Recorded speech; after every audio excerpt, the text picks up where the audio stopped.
அஸ்வின்ஸ் இனிப்பு காரம் பேக்கரி மற்றும் செல்வ உணவகம்.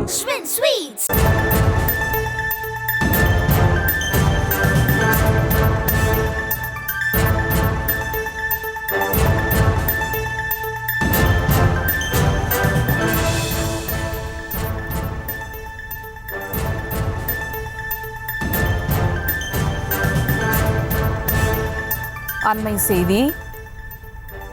அண்ணா நகர் சிறுமி பாலியல் வன்கொடுமை வழக்கில் அதிமுக முன்னாள் நிர்வாகி கைது தொடர்பாக சிவசங்கர் பதிலளித்திருக்கிறார். யார் அந்த சார் என இபிஎஸ் நடத்திய கபட நாடகம் இன்று வெளிச்சத்திற்கு வந்துள்ளதாகவும் அமைச்சர் சிவசங்கர் தெரிவித்திருக்கிறார்.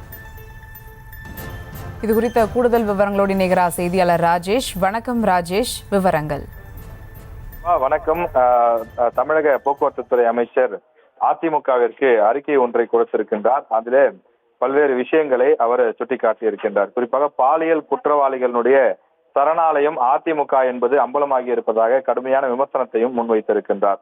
பெண்கள் பாதுகாப்பில் தமிழ்நாட்டு மக்களிடம் நற்பெயர் பெற்று வரும் திராவிட மாடல் அரசு மீது எப்படியாவது களங்கம் சுமத்திவிட வேண்டும் என சிறு புத்தியோடு தமிழ்நாட்டில் பெண்களுக்கு பாதுகாப்பு இல்லை என அருவருக்கத்தக்க வதந்தியை தொடர்ந்து பரப்பி வந்தார் எடப்பாடி பழனிசாமி என கடுமையாக விமர்சனம் செய்திருக்கிறார்.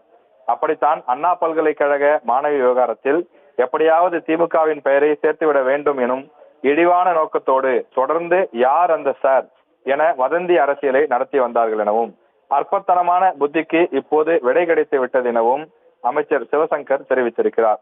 அண்ணா பல்கலைக்கழக வழக்கில் அல்ல, அண்ணா நகர் சிறுமி பாலியல் வன்கொடுமை செய்யப்பட்ட வழக்கில் குற்றவாளிகளுக்கு உதவிய அதிமுக 103வது வட்ட செயலாளர் சுதாகர் என்பவர் கைது செய்யப்பட்டிருக்கிறார் எனவும் அவர் குறிப்பிட்டிருக்கிறார்.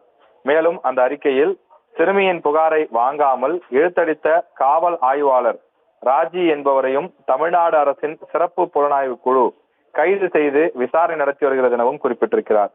தனது கட்சியை சேர்ந்தவரை காப்பாற்ற பழனிசாமி யார் இந்த சார் என நடத்திய கபட நாடகம் இன்று வெளிச்சத்திற்கு வந்துள்ளது எனவும் இந்த அறிக்கையிலே அவர் குறிப்பிட்டிருக்கிறார்.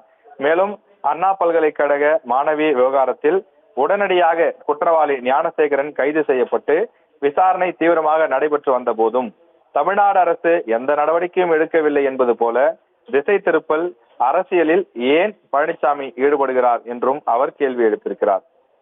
அது மட்டும் இல்லாமல் தமிழ்நாட்டில் பெண்களுக்கு பாதுகாப்பில்லை என பழனிசாமி நடத்தும் கபட நாடகம் இனி ஒரு நாளும் மக்களிடத்தில் எடுபட போவதில்லை எனவும் அவர் குறிப்பிட்டிருக்கிறார்.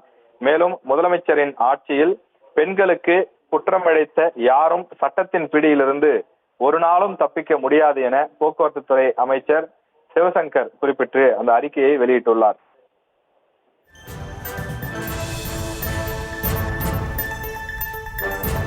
விவரங்களுக்கு நன்றி ராஜேஷ்.